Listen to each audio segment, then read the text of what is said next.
Bonjour à tous, merci de votre participation. Nous allons donner la parole à Monsieur Messotigui Diomandé, directeur de Calivoire. Merci Patricia. Bonjour à tous. Mesdames, Messieurs, chers invités, chers partenaires, je tenais à vous remercier au nom de Calivoire, au nom de nos collègues des autres filiales, de nos collègues WICA, d'avoir bien voulu répondre à notre participation, à notre invitation de ce jour. Nous avons voulu échanger avec vous sur un sujet que nous estimons important, celui de la fumigation. Nous constatons à divers niveaux d'importantes pertes post-récolte. Aujourd'hui, la fumigation reste un moyen indispensable pour préserver nos stocks, pour les protéger des ravageurs. L'idée ce jour, comme je le disais tantôt, est de présenter nos solutions, les solutions de notre groupe UPL, qui est le leader mondial de la fabrication de phosphure d'aluminium. Nous avons souhaité aussi présenter notre produit, des solutions, comme je le disais tantôt, en l'occurrence le QuickForce. Il s'agira de vous entretenir des éléments pour une bonne fumigation et aussi des caractéristiques de notre produit, le QuickForce, j'ai nommé tantôt. Nous avons avec nous aujourd'hui notre collègue de UPL France, M. Michael Crépin, qui est expert en fumigation, qui va prendre la parole pour dérouler cette présentation, vous donner un certain nombre d'éléments qui, au sortir de cette réunion, vont vous permettre effectivement de mieux connaître notre produit déjà et de vous retrouver avec des solutions pour pouvoir, comme je le disais, faire face à cette problématique importante-là, qui est celle de la protection de nos denrées, de nos éléments post-récolte. Nous avons à disposition des éléments, un cadre pour les questions-réponses, donc vous pourrez effectivement, en cas de nécessité, poser ces questions dans ce cadre-là. Et vous dire encore une fois qu'au niveau de toutes les filiales du groupe, nous sommes totalement disponibles et disposés en cas de besoin, en cas de questions, pour répondre à vos sollicitations. Merci encore une fois. Je vous souhaite une très belle réunion, une très bonne réunion et de très bons échanges. Merci. Je laisse sur ce la parole à M. Michael Crépin.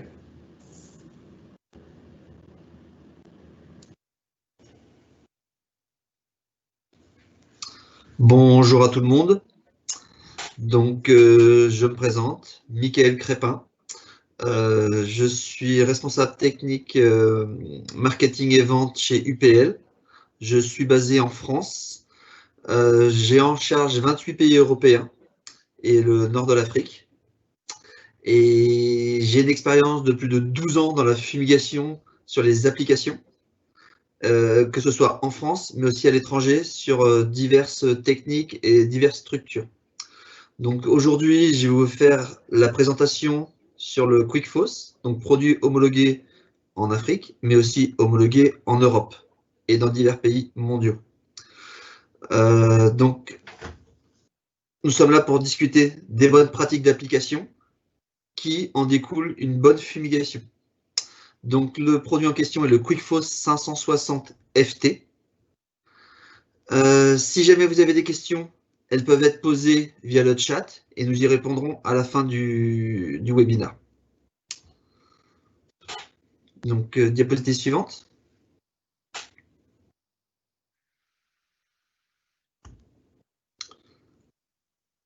Donc, la fumigation. Qu'est-ce que la fumigation?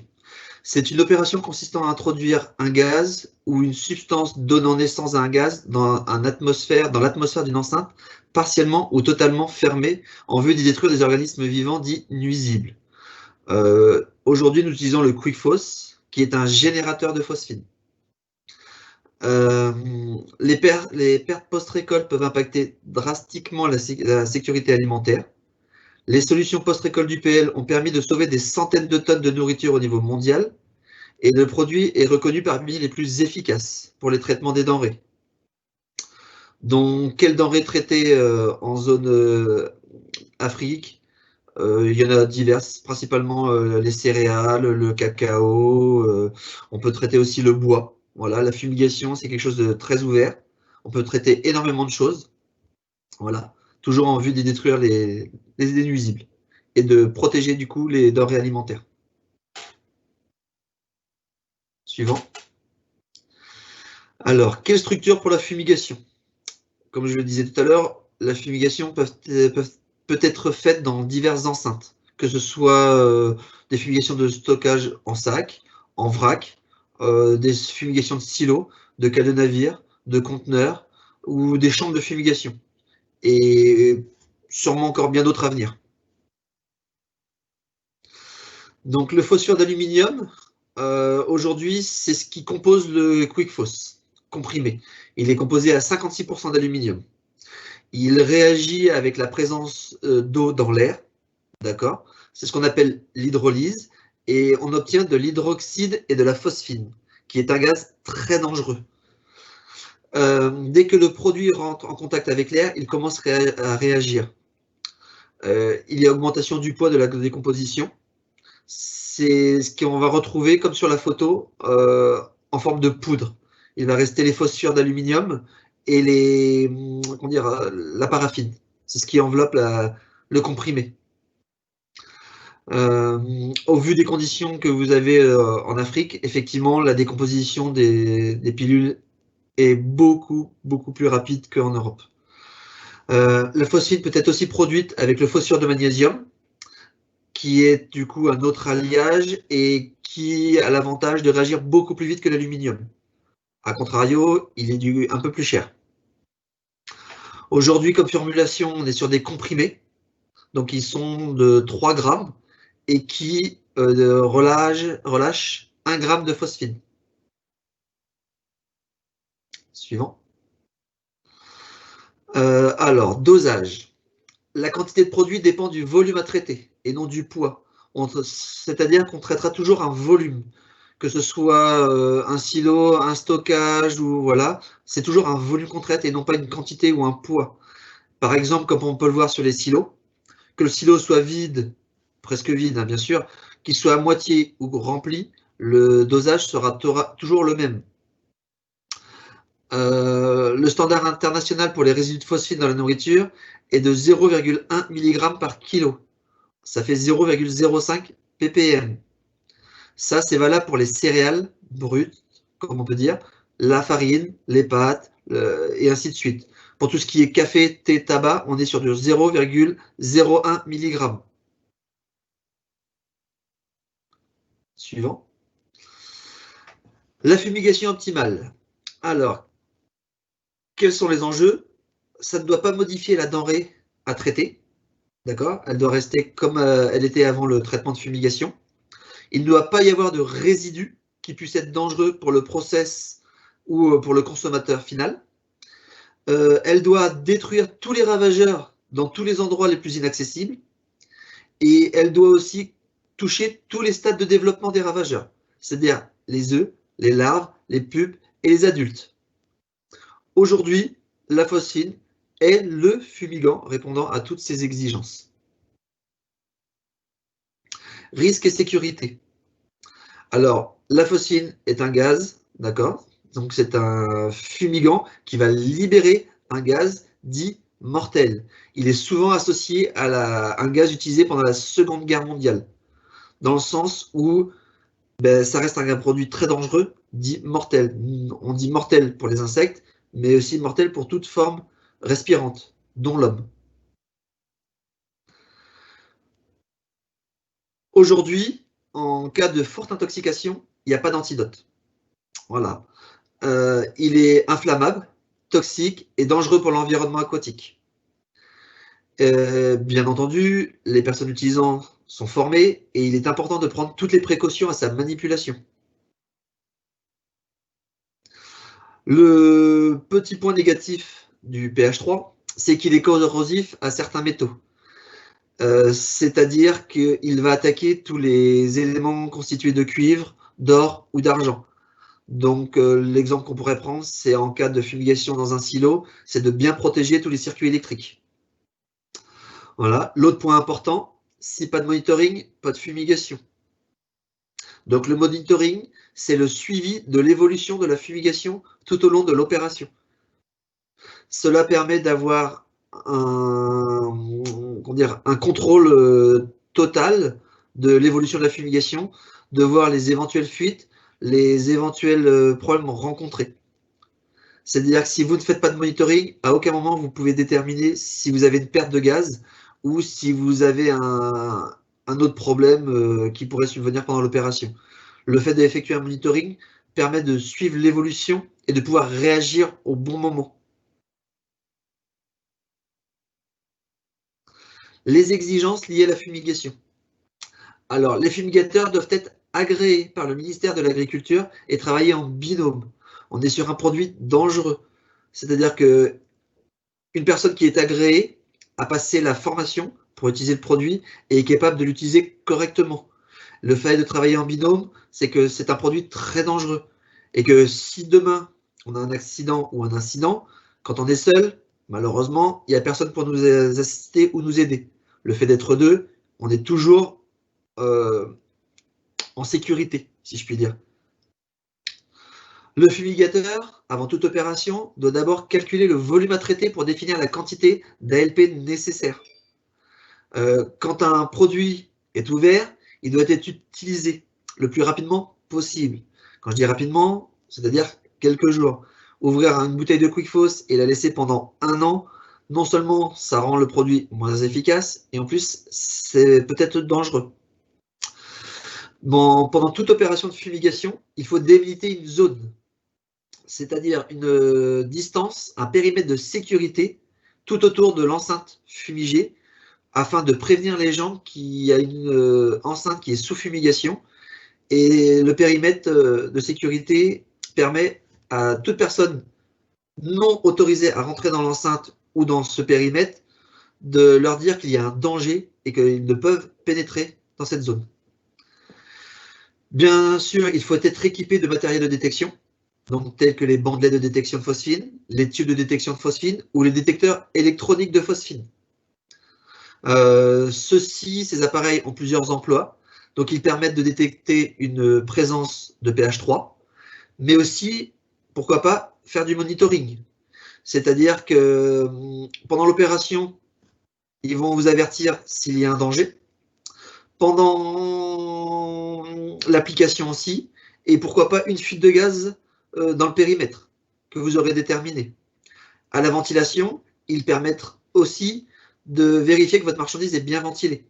Donc ces appareils ont une grande importance et travailler sans eux n'est pas envisageable aujourd'hui. La fumigation et les équipements de protection individuelle. Donc toute opération de fumigation nécessite d'avoir des équipements de protection, donc les EPI. Donc ça va être la cartouche, le masque complet avec la cartouche filtrante adéquate. Donc on va partir sur de l'A2B de P3. Les gants, la combinaison et les bottes. Pour mesurer le taux de pH 3 acceptable, c'est-à-dire où il n'y a pas de danger pour l'homme. Encore une fois, on revient sur les appareils. Donc là, par exemple, l'exemple du tube, où à 0,1 ppm et en dessous, on n'a pas besoin d'équipement respiratoire. D'accord? On estime qu'à 8 heures de travail par jour, il n'y a pas de danger pour l'homme. Entre 0,1 et 0,3 ppm, on estime qu'on a 15 minutes pour sortir de la zone. Après 0,3 ppm, il faut le masque et la cartouche. Au-delà de 50 ppm, c'est l'appareil respirateur autonome qui est obligatoire.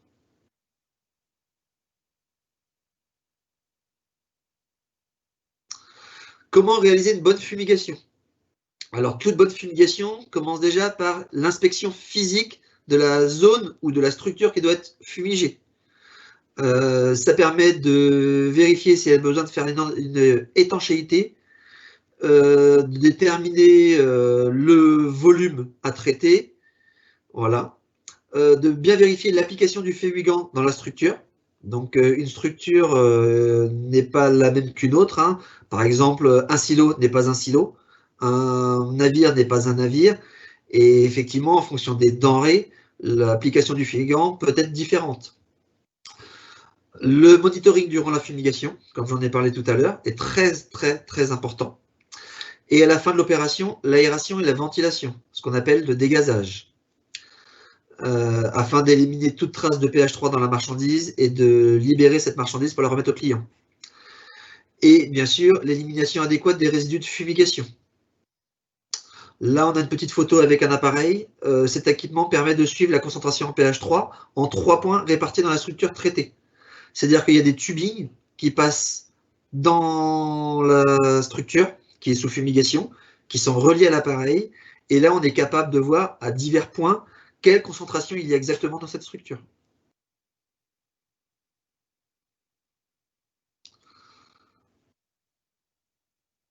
Donc là, c'est la vidéo d'une fumigation. Donc là, on ouvre le conteneur.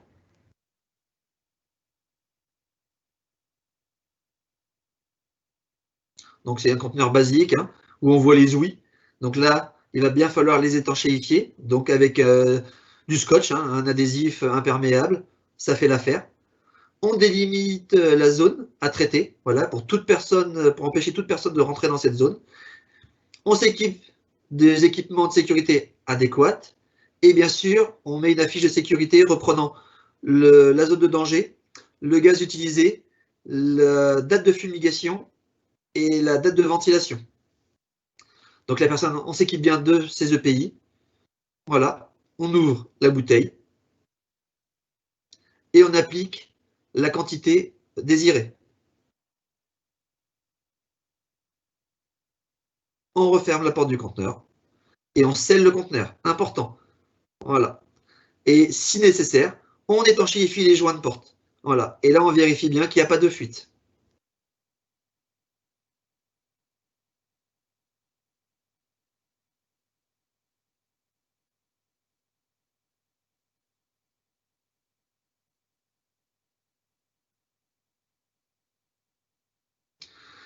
QuickFoss. Donc, c'est le nom du produit utilisé. Donc, aujourd'hui, on sera, comme je l'ai dit tout à l'heure, sur des tablettes de 3 grammes. Donc, QuickFoss, c'est un produit UPL. C'est l'un des plus anciens produits du portfolio d'UPL. Il est produit à Vapi en Inde et c'est une usine entièrement automatisée. On a une capacité mensuelle de 500 tonnes de production. Et aujourd'hui, UPL est le plus grand producteur mondial d'ALP, donc de phosphore d'aluminium.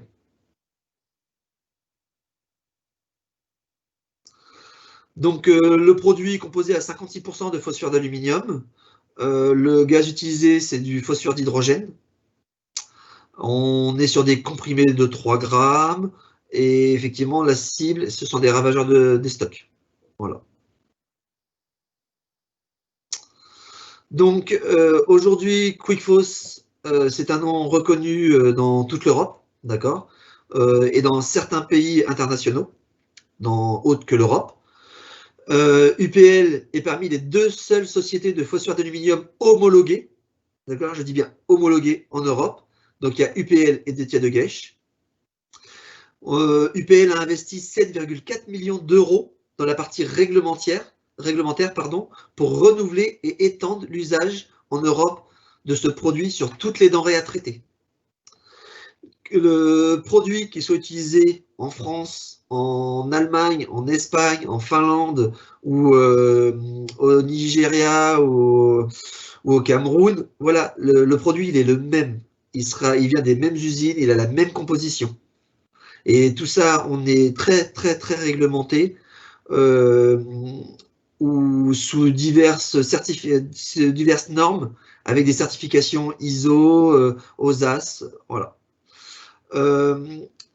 UPL est très à l'écoute de ses clients et avec les soucis qu'il y a pu être rencontrés dans le passé sur des problèmes d'ouverture, il a été décidé de construire une nouvelle clé qui est en photo près de la bouteille.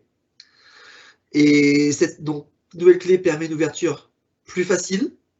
Et la bouteille, il faut savoir qu'elle est équipée d'un joint. Donc ce joint permet vraiment la bonne étanchéité.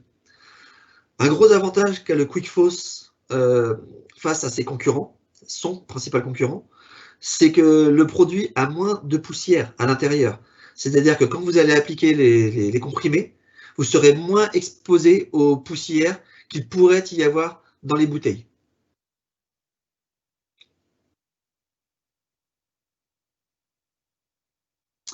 Donc là, on a l'exemple de l'étiquette que vous allez retrouver sur le produit, où vous retrouvez le nom du produit, les méthodes d'application avec les recommandations, les dosages et surtout les veilles réglementaires de sécurité.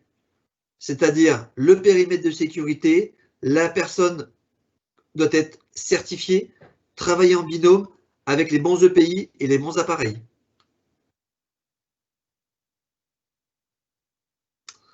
Donc là, on peut voir le calendrier des homologations du QuickFoss, où il est déjà homologué, et dans les zones, enfin, je dirais les pays où il est en cours d'homologation, qui sont prévus au plus tard l'année prochaine.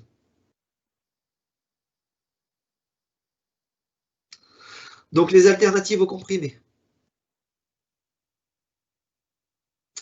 Aujourd'hui, UPL cherche de nouvelles alternatives aux comprimés afin de répondre aux exigences réglementaires et aux besoins des clients. Donc on est en cours de développement, d'homologation, je dirais plutôt, sur les sachets de phosphore d'aluminium, ce qu'on appelle les blanquettes.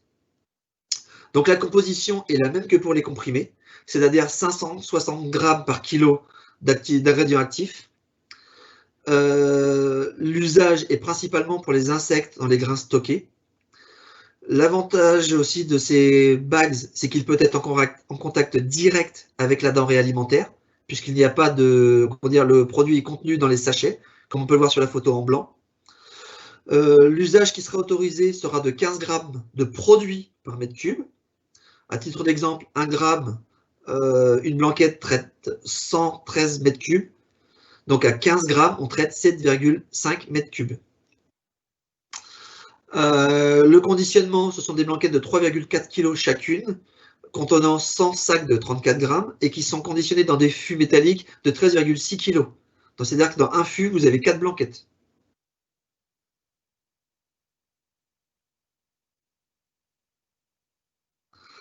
Donc le traitement, le temps de relargage du pH 3 dans l'air, donc je dirais dans sa totalité afin d'atteindre le pic maximum, est d'environ 24 heures. La durée du traitement est à peu près entre 5 et 21 jours. Cela va dépendre de la marchandise à traiter, de la température, du taux d'infestation, de l'humidité et bien sûr de la demande du client ou de la demande du certificat phytosanitaire. Donc les avantages de ces bags, de ces blanquettes, c'est qu'il n'y a pas de contact direct avec la marchandise, qu'on a un relargage rapide et que la ventilation est plus rapide. Car à la ventilation, vous retirez la formulation emballée, le bags. Du coup, vous n'avez plus de générateur présent dans la marchandise, la ventilation se fait donc plus rapidement. L'inconvénient, c'est que vous avez quelque chose à retirer, donc vous avez un résidu, et que ce résidu, il faut le désactiver et ensuite le retraiter dans un centre spécialisé. Et tout ça, ça a des coûts qu'il faut bien sûr impacter sur le client. L'une des nouvelles solutions qui est aussi en cours d'homologation, c'est le générateur de phosphine, donc le QuickFlow Air. Alors, c'est un générateur complètement automatisé. L'ingrédient actif, on n'est plus sur du 56%, mais du 77,5% d'ingrédient actif. Ce sont des comprimés, pareil, à la différence que ces comprimés de 77,5% ne peuvent être utilisés qu'avec cette machine. C'est vraiment une nouvelle formulation exclusive à UPL. Aujourd'hui, on est les seuls avec cette formulation et avec cette machine dans le monde. Le générateur est développé sur mesure selon le besoin du client. C'est-à-dire que demain, vous avez un grand silo à traiter, la machine sera développée et construite en fonction de ce volume. S'il est plus petit, la machine sera plus petite. S'il est plus grand, la machine sera plus grande. Les avantages, c'est que la libération de la phosphine est très rapide. On n'est plus sur du 24 à 48 heures, mais on est sur du 2 à 4 heures. Il n'y a pas d'ammoniac dans la formulation. Donc, par exemple, pour le cacao, c'est un très bon avantage. C'est-à-dire qu'il n'y aura pas cette décoloration qu'on pourrait retrouver avec l'aluminium. Il est indépendant de la température et de l'humidité ambiante, puisque c'est vraiment l'appareil qui gère tout. L'exposition de l'opérateur est réduite, c'est-à-dire qu'en fait, le sachet, vous le mettez directement dans la machine et à aucun moment vous êtes exposé, que ce soit au gaz ou aux poussières. La chambre d'élimination est intégrée, il n'y a pas de contact direct humain, c'est-à-dire que les résidus sont directement éliminés par la machine. Il y a juste à les récupérer dans un tiroir et de les mettre à la poubelle, je dirais. Les résidus sont de moins de 0,1% de pH 3 et en cas de fuite ou de baisse du niveau de concentration dans la structure qui est sous fumigation, il est tout à fait possible de réinjecter du gaz avec la machine. On n'est pas sur un circuit fermé. La distribution est uniforme et rapide. Ça convient pour lutter contre tous les insectes résistants. Voilà. Donc, merci à vous. J'espère que j'ai pu vous apporter quelques réponses dans cette présentation.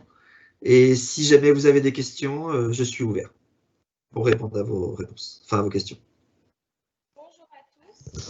Bonjour à tous. Je suis Marine Cara, en charge des formations pour la zone Afrique.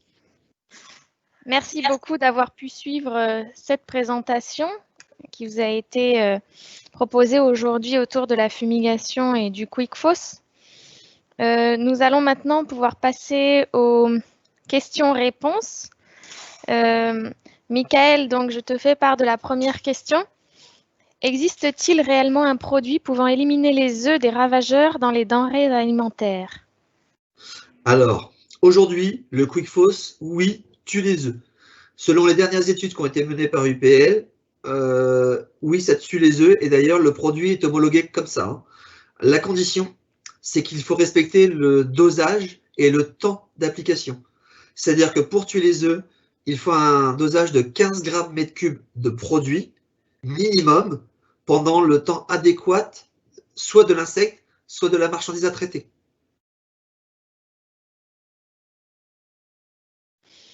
Merci Michael. La seconde question, c'est comment procéder à une fumigation sous bâche et quel type de bâche est approprié pour ce type de fumigation? Alors, déjà, le type de bâche, on ne prendra pas des bâches moins de 200 microns. Et aujourd'hui, il faut se rapprocher vers les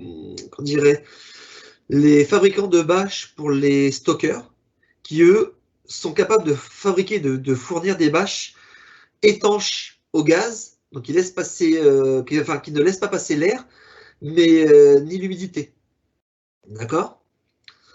Et pour une fumigation sous bâche, vous prenez votre tas à traiter, voilà, vous le bâchez complètement et vous le rendez étanche avec ce qu'on appelle des boudins de sable. Souvent, ce sont des boudins, je pourrais dire comme des chambres à air, que vous remplissez de sable et que vous appliquez tout le tour du bâchage, afin de rendre étanche la bâche entre la bâche et le sol.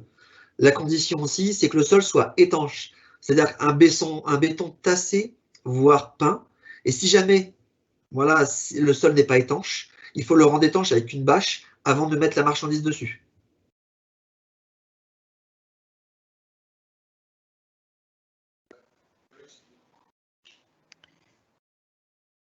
Merci beaucoup.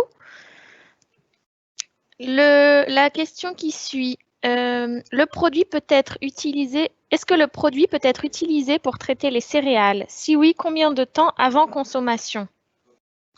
Alors oui, le produit peut être utilisé pour les céréales. C'est d'ailleurs le premier usage mondial du Quickfoss. Et encore une fois, il n'y a pas de temps, je dirais, qu'on peut calculer comme ça pour la ventilation. C'est-à-dire que vous faites votre fumigation au bon dosage, pendant le bon temps pour tuer tous les insectes. Et une fois que vous faites le dégazage, que vous ventilez, il faut que vous ayez un seuil minimum de 0,1 ppm pour qu'on puisse libérer la marchandise. À ce moment-là, il n'y a plus de danger pour l'homme. Et du coup, la marchandise peut être libérée et on peut en faire ce qu'on veut. Après, il faut bien faire attention quand on dit céréales, parce qu'il y a des céréales où on peut directement appliquer le produit dessus, donc on a un contact direct. Je dirais par exemple le blé ou l'orge foragée, il n'y a pas de souci, parce que la denrée va être retraitée derrière, va être modifiée, transformée. Alors que sur d'autres produits, comme le cacao, non, il ne faut pas mettre le produit en direct dessus. Il faut le faire comme on a pu voir sur la vidéo du conteneur. Soit vous prenez des petites coupoles, des petites assiettes, et là, effectivement, vous mettez votre comprimé dedans. Et comme ça, la ventilation, vous avez juste à retirer ces résidus de votre denrée, puisqu'il n'y a pas de contact direct. Et en plus, ça va accélérer la ventilation, puisque vous n'avez plus le générateur présent dans la denrée alimentaire.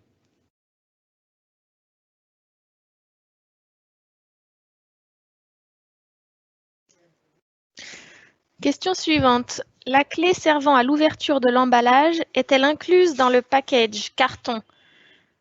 Alors oui, il faut savoir que les packages, ce sont des cartons de 21 bouteilles et la clé est effectivement inclue dedans. Il y a une clé dans chaque carton.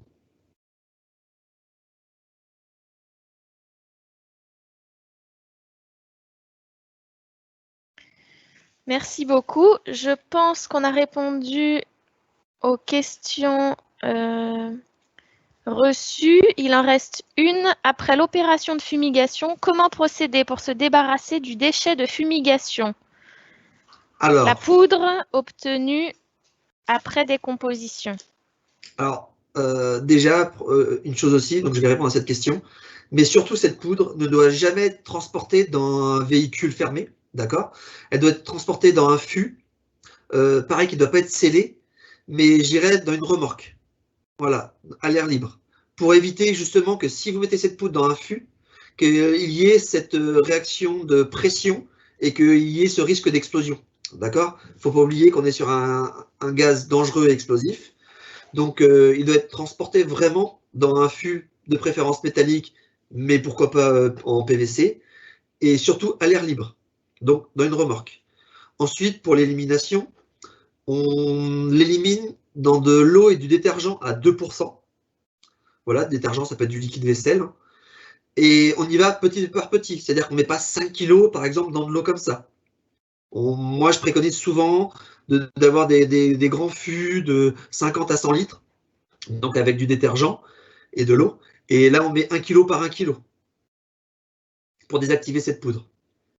Ça prend en moyenne 36 heures pour qu'elle soit complètement inerte, cette poudre, et à partir de là, on peut la retraiter. Donc, soit un centre de retraitement. Là, après, il faut voir avec votre législation locale.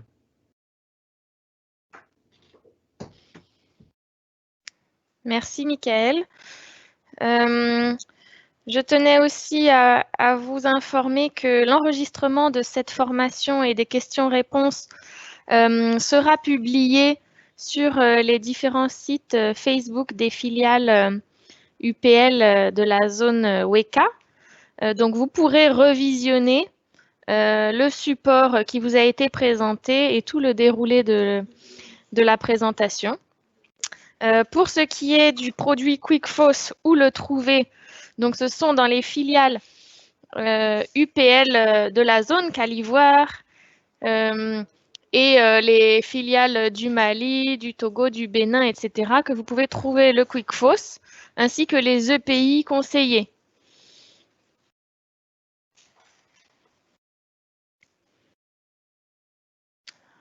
Merci beaucoup à tous d'avoir pu participer à cet événement.